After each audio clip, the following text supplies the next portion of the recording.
tuleb poliitikast selliseid uudiseid, mille puhul esimene reaktsioon on üsna lihtne. Nagu kas tegu on nagu päris uudisega või on mingisugune esimene prill juba tulnud vaikselt. Jutt käib siis uudisest, mis tuli mõnda aega tagasi, mingi 6 aega tagasi vist. Väga hea, et Briti valitsuse plaanist suunata umbes 250 000 naela akadeemikutele, et nad aitaksid dekoloniseerida matemaatikat, loodusteadusi ja geograafiat. Jah, matemaatikat, seda valdkonda, kus 2 + 2 peetakse, kus 2 + 2 peaks teoorias andma 4 vastuse. Sõltumata sellest, kas inimene istub Londonis, Tallinnas, Nairobis või Tokyos. Aga nagu tänapäeval ikka, kui mõni piisavalt kallis idee jõuab ülikooli seminariruumi, siis võib isegi kordustabel saada nii-öelda ajaloolise süükoorma. Esmapilgul kõlab see lihtsalt järjekordse bürokraatilise absurdina. Valitsus võtab maksumaksja raha, annab sinna akadeemikutele ja nemad hakkavad otsima kolonialismi jälgi seal, kus tavaline inimene näeb valemeid, kaarte, katseid ja õpikuid. Tabloidide jaoks on see muidugi ideaalne materjal, saab kirjutada, et hullumaja juhib nii-öelda operatsiooni, tegevust. Ja keegi kuskil on otsustanud, et ka matemaatika vajab poliitilist vastust. Aga kui võtta sellest teemast välja kõige lärmakamad märksõnad, loosungid ja karikatuursed sõnastused, siis muutub asi tegelikult huvitavamaks ja ka palju tõsisemaks. Küsimus ei ole ainult selles, kas mõni ülikooli projekt kasutab tobedaid sõnu. Küsimus on sellest, millist rolli mängib akadeemia tänapäeva poliitilises süsteemis. Kuidas poliitikud kasutavad teadust enda otsuste õigustamiseks ja kuidas institutsioonid hakkavad tasapisi kujundama seda, milline inimene üldse pääseb teaduse, hariduse ja nii-öelda ekspertide ridadesse. Ehk lühidalt. See ei ole lihtsalt lugu matemaatikast, see on lugu võimust, vastutusest ja sellest, kes saab lõpuks öelda, et eksperdid ütlesid, eksperdid arvasid, eksperdid leidsid. See on osa hetkel võimul olevast nii-öelda riskikartlikust poliitilisest klassist või juhtimisklassist. Alustamist nagu sellest ühest suuremast probleemist, et tänapäeva lääneriikides on tekkinud väga riskikartlik juhtimisklass. Need on poliitikud, need on ametnikud, ülikoolijuhid, nõunikud, kommunikatsiooniosakonnad ja terved kihid inimesi. Need on ka näiteks ettevõtte omanikud. Mitte kõigi, see on spetsiifiline rühm inimesi. Inimesed inimesed, kelle põhitöö ei ole nagu alati midagi päriselt lahendada, vaid eelkõige vältida seda, et vastutus nende enda kaela ei kukuks. Sellepärast ma ütlesin, et see ei ole päris kõigi ettevõtte juhtid, need on spetsiifilised. See on eriti oluline nagu sotsiaalmeedia ajastul, kus üks halb otsus, üks vale lause, üks ebamugav video või üks halvasti ajastatud skandaal võib inimese karjääri ära rikkuda. Ja kui su karjäär tähendab väga head palka, staatust, mõjukust ja ligipääsu võimule, siis sa ei taha olla see inimene, kelle nimega mingisugune uus probleem seostatakse. Nii tekib süsteem, kus otsused ei tehta enam nii-öelda, kus otsused ei taheta enam esitada poliitiliste otsustena. Poliitik ei ütle, meie erakond tahab seda teha, sest see sobib meie ideoloogiga. Nüüd öeldakse, et uuringud näitavad, teadlased räägivad. Ta ei ütle näiteks, et me tahame rohkem kontrolli. Ta ütleb hoopis, et eksperdid on mures. Ta ei ütle, me tahame piirata inimeste käitumist. Ta ütleb, et teaduslik konsensus viitab vajadusele tegutseda. Paberil on see muidugi väga ilus. Poliitika justkui muutub ratsionaalseks, teadmiste põhiseks ja vastutustundlikuks. Kes siis ikka oleks teaduse vastu? Kes tahaks vaielda ekspertidega? Kes tahaks olla see inimene, kes ütleb, et võib-olla komisjoni töörühma vahearuanne ei ole nagu Jumala poolt antud seadus. Ehk siis võib kahelda natukene nendes dokumentides, seadustes, mida üritatakse meile peale määrida. Aga siin tekib väga ebamugav küsimus. Kas eksperdid annavad poliitikutele ausalt sõltumatuid soovitusi ja poliitikud lihtsalt kuulavad neid? Või toimub vahel midagi teistpidi? Kas poliitikutel on juba eesmärk olemas ning seejärel otsitakse eksperte, uuringuid ja institutsioone, mis aitavad sellele eesmärgile nii-öelda autoriteedi anda? Ehk siis keegi, kes kiidab heaks kõrgemalt. See on palju olulisem küsimus kui see, kas mõni akadeemik kirjutab kuhugi sõna dekoloniseerimine. Sisuliselt eksperte kasutatakse kui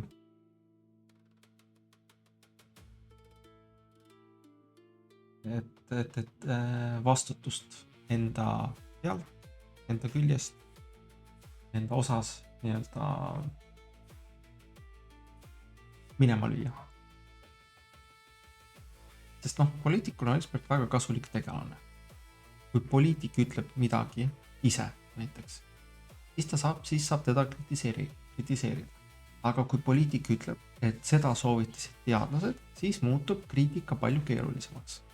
Siis ei ole vastas enam lihtsalt minister või erakond, vaid teadus, eksperdid, uuringud ja konsensus. Ja kui asi hiljem halvasti välja kukub, siis on alati võimalik öelda, et me lihtsalt järgisime parimat olemasolevat teadmist. Tuletan meelde, Philip Morris juht tegi avaliku, aga video on YouTube'is olemas. Philip Morrise juht tegi siis ammu mingisuguse teate, et suitsetamine on tervisele nii-öelda kasulik rasedatele inimestele. Ehk siis see on nii palju, kui palju teil on vaja teada teaduse sõltumatusest.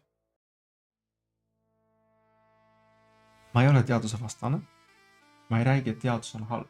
Ma räägin sellest, et meil on vaja rohkem infot, kuidas toimus rahastus ja mis põhimõtteliselt rahastusvärk, sest tegelikult metoodika on nendes teadustöödes alati kirjeldatud. Probleem on selles, et ajalehed, ajakirjad ei kirjuta oma nii-öelda väljaannetes nendest mitte midagi.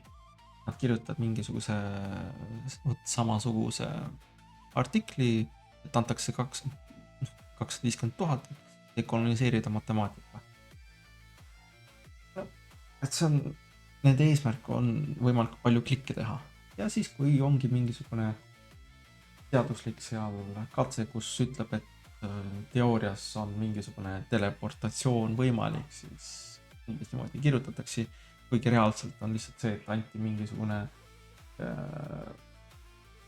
mingi energiaühik ühelt elektronilt teisele, ma ei tea, või muutes mingit spinni või midagi sarnast. Ühesõnaga, pealkirjad ei vasta reaalsusele. Või siis ilustavad neid, või siis saavad täiesti valesti aru. Ühesõnaga, ei tasu uskuda kõike, mis sa loed. Aga lähme edasi. Jah, et see mehhanism nagu töötab nagu mitmes valdkonnas. Kui poliitik tahab rohkem interneti kontrolli, siis ei pea ta ütlema, me tahame tsensuuri. See kõlaks halvasti. Selle asemel räägitakse laste kaitsmisest, kahjulikust sisust, valeinfost, desinformatsioonist, ekstremismist ja ühiskondlikust ohust. Kõik need teemad võivad olla päriselt olulised. See ongi selle asja nagu keeruline osa. Aga poliitilises praktikas võivad need muutuda ka tööriistadeks, millega soovitud järeldust nagu ette ära raamida. Näiteks tellitakse uuringud interneti ohtude kohta, rõhutatakse kõige dramaatilisemad riske ning lõpuks jõutakse järelduseni, et lahendus peab olema rohkem kontrolli, rohkem järelevalvet ja rohkem piiranguid. Mitte see, et lapsevanemad rohkem tegeleksid oma lastega, mitte haridus, mitte olemasolevate seaduste jõustamine, sest tegelikult meil on kõik seadused olemas juba ja mis on seotud igasuguste kontrollidega. Mitte ka tehnoloogilised vabatahtlikud lahendused, ei, lahendus on loomulikult uus regulatsioon. Ametlikult laste kaitseks, praktikas veel üks samm kontrolli laiendamise suunal. Sisuliselt sarnane loogika oli nähtav ka COVID ajal. Jällegi, haigus oli päris, riskid olid päris ja kriis oli päris. Aga kriisi sees kasvas ka valitsuste kiusatus laiendada kontrolli, piirata liikumist, normaliseerida erakorralisi meetmeid ja esitada poliitiliseid valikuid tehniliste paratamatustena. Seda ei tehtud tavaliselt sõnadega, et me tahame rohkem võimu. Seda tehti sõnadega, teadlased soovitasid. Ja kui midagi läks valesti, siis sai alati öelda, et otsused põhinesid ekspertide parimal hinnangul. Nagu sellistes asjadega nagu tihti juhtub. Kohtusid ühel hetkel päris eluga. Ja siis kõik läks pekki. No, siit jõuame tagasi nagu ülikoolide teadlase juurde, et teadlastel ei ole absoluutselt võimu. Nad ise ei kirjuta seadusi, nad ei juhata valitsust, nad ei kontrolli politseid ega maksuametit. Aga neil on piisavalt võimu, et mõjutada seda, mida ühiskond peab tõsiseks, usaldusväärseks ja moraalselt lubatavaks. Kui teadlane ütleb midagi, siis see kõlab teistmoodi kui poliitiline loosung. Kui ülikool annab millelegi oma templi, siis muutub see avalikus ruumis soliidsemaks, tõsiselt võetavamaks. Kui ekspertkomisjon jõuab järeldusele, siis saab seda kasutada poliitiliste otsuste alusena. Ja tõttu on akadeemiliste institutsioonide kontroll väga oluline. Kui sa tahad kontrollida poliitilist debatti, ei pea sa tingimata kontrollima igat poliitikut. Piisab sellest, kui kujundada ära selle, milliseid eksperte peetakse nii-öelda tõsiselt võetavateks. Millised teemad saavad rahastust, millised uurimussuunad on moes ja millised inimesed pääsevad institutsioonides edasi. Ja siin tuleb mängu see näide absurdsed koloniseerimise projekti osas. Kui valitsus või poliitiline süsteem suunab raha selleks, et matemaatikat, loodusteadusi ja geograafiat läbi ideoloogiliste filtri ümber mõtestada, siis ei ole oluline ainult lõpptulemus. Võib-olla mõni raport jääbki nii-öelda riiulisse tolmu koguma, võib-olla mõni seminar unustatakse ära kohe pärast esimest kohvipausi. Võib-olla kogu asi on paberil, nii-öelda paberi peal on palju suurem kui reaalselt praktikas. Aga signaal on oluline. Signaal akadeemilisele maailmale on see, õige inimene räägib õiget keelt. Õige inimene kasutab õigeid mõisteid. Õige inimene näeb maailma läbi teatud moraalse ja poliitilise raamistiku. Ja kui sa seda keelt ei räägi, siis võib-olla sa ei ole lihtsalt kaasaegne. Võib-olla sa ei sobi ühiskonna kultuuri. võib-olla sa ei sobi osakonna kultuuri. Võib-olla sa ei saa näiteks granti, teadusraha. Võib-olla sind ei edutata. Võib-olla sa ei pääse üldse uste vahelt sisse. Seda nimetatakse tihti mitmekesisuseks ja kaasamiseks. Praktikas on see nii-öelda kontroll, kes pääseb rahale ligi või institutsioonidele ja kes jääb nii-öelda ukse taha.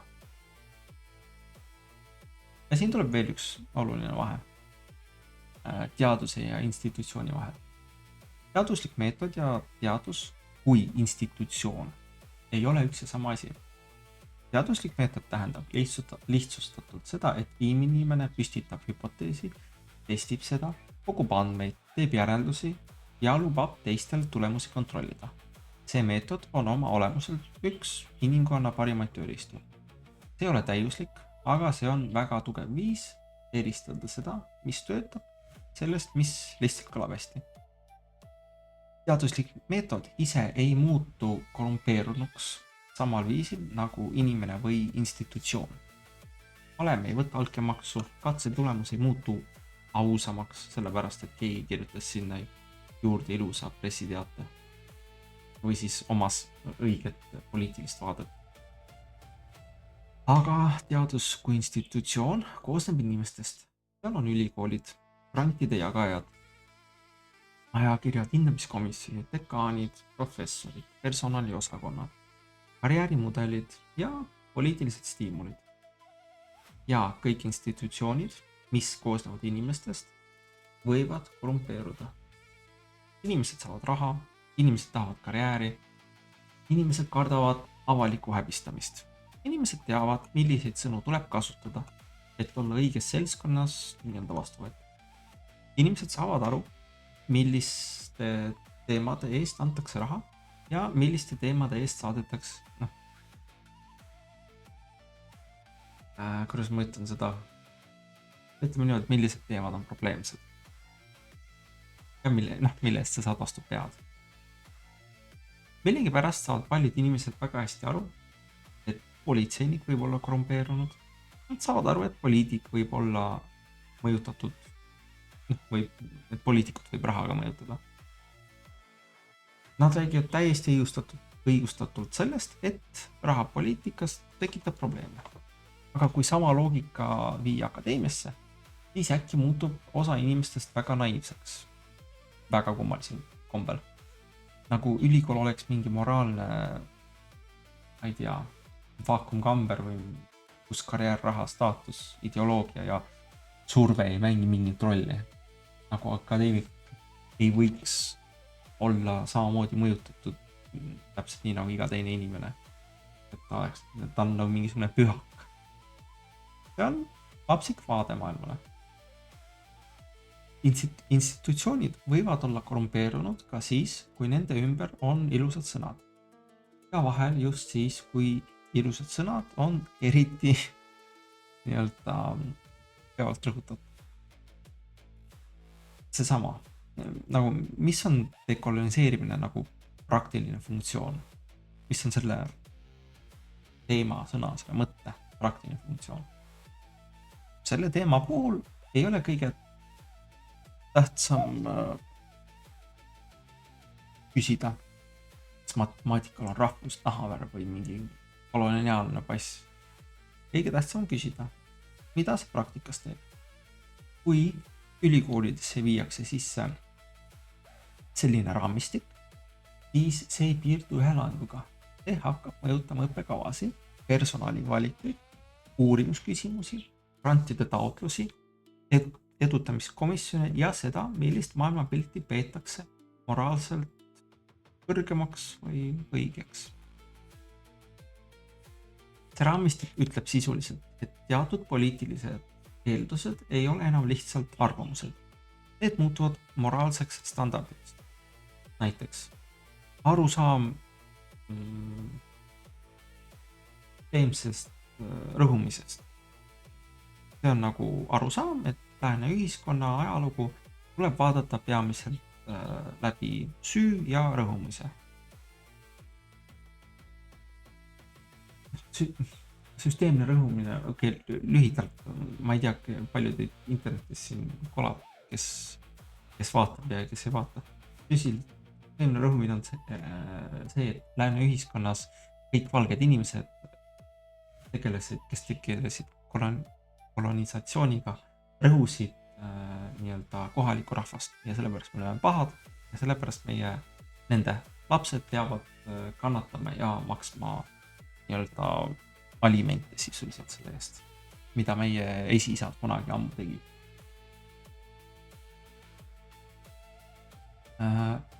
Arusaam, et institutsioonid tuleb ümber mõtestada läbi rassilise, koloniaalse või sotsiaalse õigluse prisma. Jällegi, need teemasid sisuliselt võib uurida.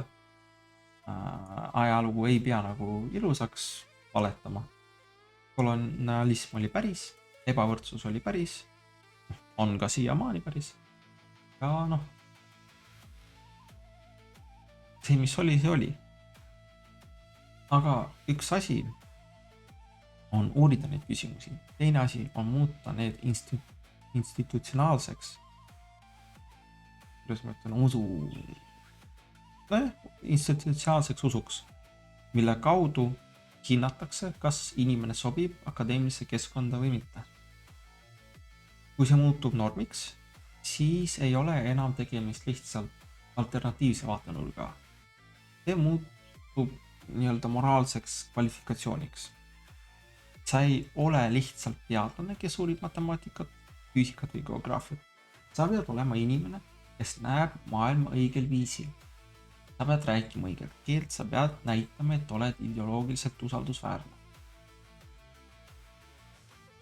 Kogu selle nende liberaalide, vasakpoolsete nii-öelda poliitiline mõjutamine, mis toimub akadeemias, on probleemiks just sellepärast, et ideoloogial muutub läheb esikohale, mitte teadus enam, vaid ideoloogia. Ja siis lihtsalt, kuidas ma ütlen, teaduse kvaliteet saab kannatada.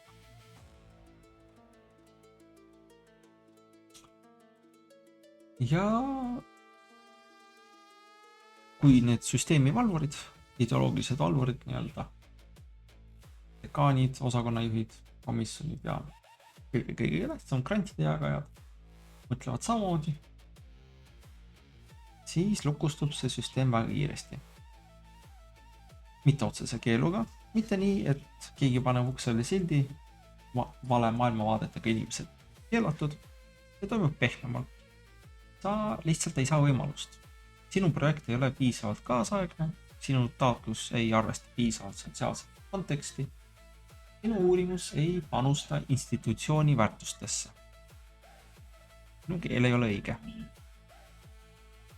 Pressiteates nimetatakse seda arenguks. Praktikas on see väga efektiivne filtreerimissüsteem.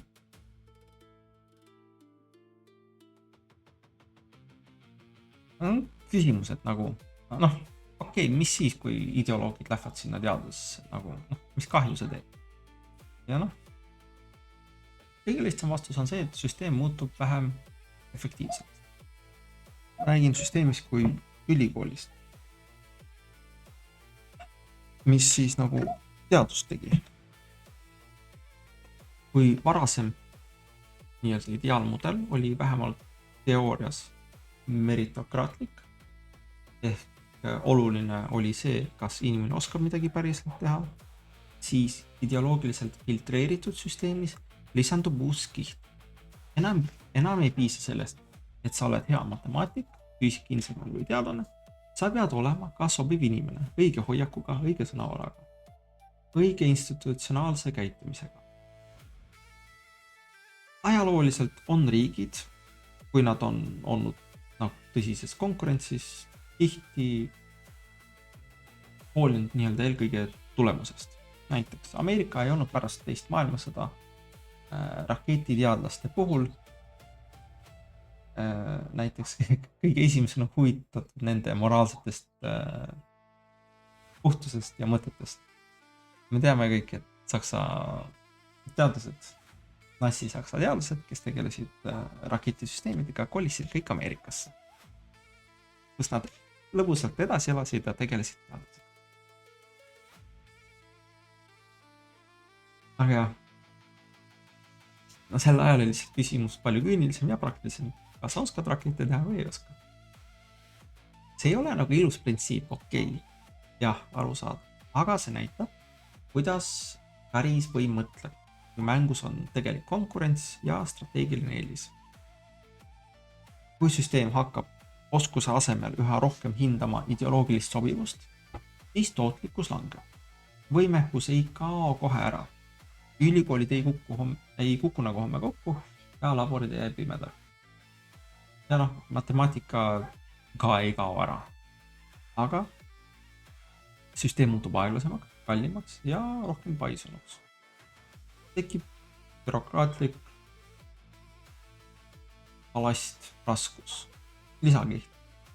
Rohkem igasugusi koolitusi, rohkem strateegiaid, rohkem deklaratsioone, rohkem komisjone, rohkem inimesi, kelle töö on kontrollida, kas teised inimesed kasutavad õigeid sõnu. Süsteem toimub edasi, aga noh, kohmakamalt. Sest noh, inimesed kohanevad. Nad hakkavad, noh, isegi kui nad ei usu süsteemi siiralt, nad kohanevad. Nad hakkavad neid õigeid sõnu kasutama, vajalikud keeles rääkima, kirjutavad taotlustesse vajalikud fraasid, hoiavad nii-öelda pead maas, ei hüppa ja teevad oma päris tööd edasi. Probleem on selles, et tekib väga palju mõttetult juurde tööd, mis ei too mitte midagi juurde, välja arvatud vist seda, et sa kulutad aega, raiskad aega selle peale. Selliseid inimesi on olnud igas süsteemis. Ka Nõukogude Liidus oli inimesi, kes ütlesid ametlikul osolekul õiged laused ära ja läksid siis tagasi oma päris töö juurde. Inimene kohaneb, sest karjäär, pere, palk ja rahulik elu on nagu asjad, mille nimel tuleb edasi tööd teha. Ja siis olid need inimesed, see hoiabki nagu süsteemi töös, et alati on nagu nii inimesi, kes lihtsalt teevad oma tööd. Aga selle kõigil on oma hind. Noorem põlvkond, kes läbib kogu haridustee sellises keskkonnas, saab kaasa mitte ainult erialased oskused, vaid ka terve paketi poliitilisi ja moraalseid eeldusi. Ta võib tulla ülikoolist välja väga konkreetsete hoiakutega, kliimapoliitika, Lähis-Ida, identiteedi küsimuste, tsensuuri, desinformatsiooni ja riikliku kontrolli kohta. Isegi siis, kui tema eriala oli midagi täiesti muud. Vahet ei ole, et sa tulid õppima elektriinseneriks. Palun, siin on sulle kursus identiteedipoliitika osas. See jah. Ja probleemiks on see, et kuna seda tehakse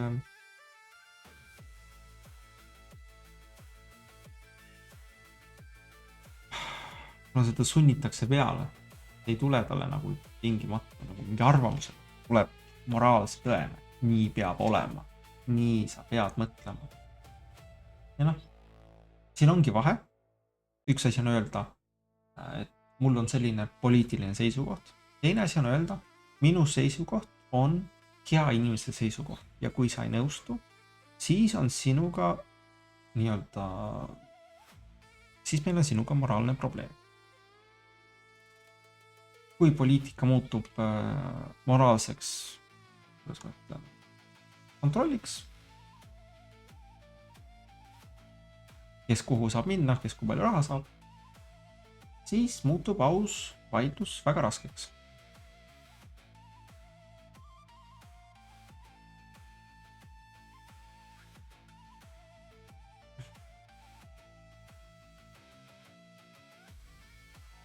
Mis ma veel?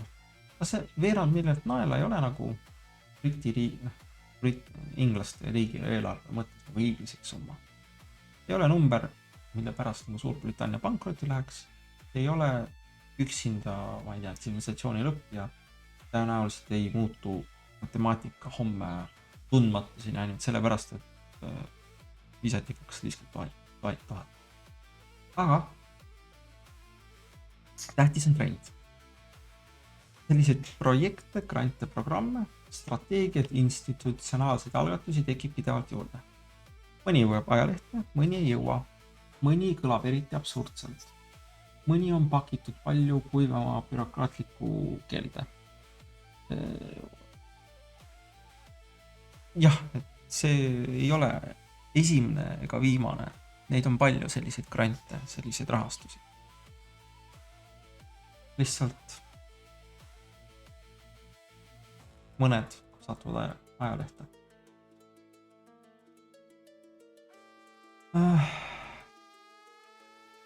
Raha liigub sinna, kus on nii-öelda õige ideoloogiline raam. Karjäär liigub sinna, kus on õige keel. Institutsioon liigub sinna, kus on kõige vähem konflikti võimu, poliitika ja avaliku moraaliga. Ja lõpuks tekib olukord, kus teadus kui institutsioon hakkab aina rohkem meenutama poliitilise nii-öelda süsteemi tugistruktuuri. Mitte sellepärast, et kõik teadlased oleksid halvad, ei ole. Mitte sellepärast, et teaduslik meetod töötaks küll. Mitte sellepärast, et iga uuring oleks propaganda, ei ole. Aga kui rahastus, edutamine ja institutsionaalne maine hakkavad sõltuma poliitilisest sobivusest, ideoloogilisest suunast, ideoloogiast, siis ei ole nagu vaja suurt vandenõud. Piisab stiimulitest. Inimesed teevad seda, mille eest neid premeeritakse. Nad väldivad seda, mille eest neid karistatakse. Ja mõne aja pärast ei pea keegi enam otseselt käskima. Süsteem kasvatab ise endale sobivaid inimesi. Nii et kui järgmine kord kuulete sõnu nagu dekoloniseeritud matemaatika, siis võib muidugi korraks naerda. Mõnikord on absurd tõesti absurd. Aga pärast esimest nalja tasub küsida tõsisem küsimus. Milleks seda vaja on?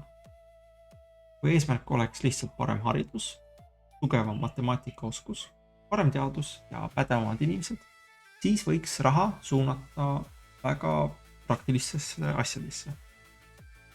Õpetajate kvaliteeti, laboritesse, andmetesse, keeleoskusesse, metoodikasse, õpetajate palka, päris probleemidesse. Aga kui raha läheb ideoloogilise raamistiku laiendamiseks, siis on põhiküsimus teine. Mitte, kas see teeb teaduse paremaks, vaid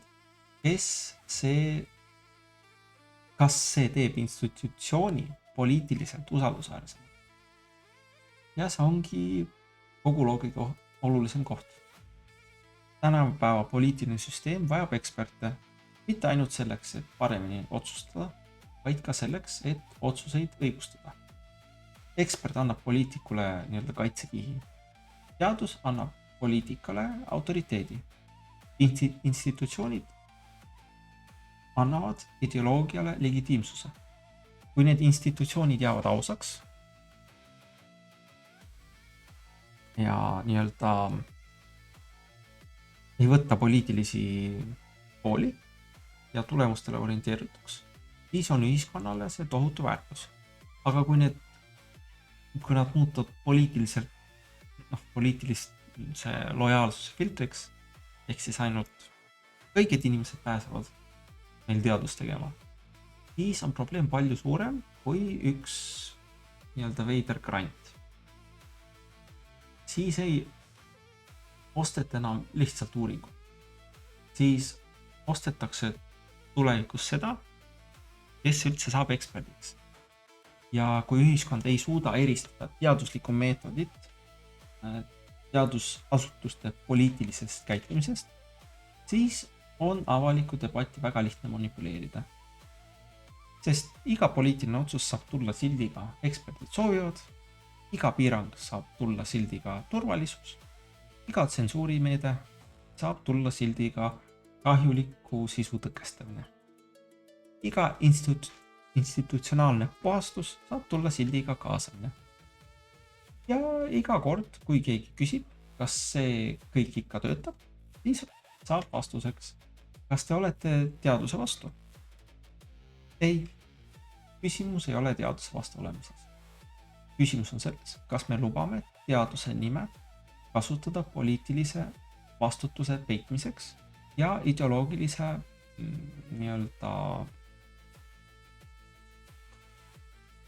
kontrolli õigustamiseks. Kes pääseb teadusesse või akadeemiasse, kes ei pääse. Teaduslik meetod on liiga väärtuslik, et seda segi ajada iga institutsiooniga, mis on teaduse sildiga kaunistamine. Ja matemaatika on liiga kasulik, et muuta see järjekordseks lahinguväljaks inimeste vahel, kelle tegelik huvi ei ole valemite täpsus, vaid see, kes saab otsustada, milline mõtlemine on lubatud. Paberil on kõik see kindlasti väga edumeelne. Praktikas võib see olla lihtsalt veel üks viis, kuidas võim ostab endale sobivaid eksperte ja nimetab seda siis ühiskonna paremaks muutmiseks. Aga ma arvan, et aitab küll.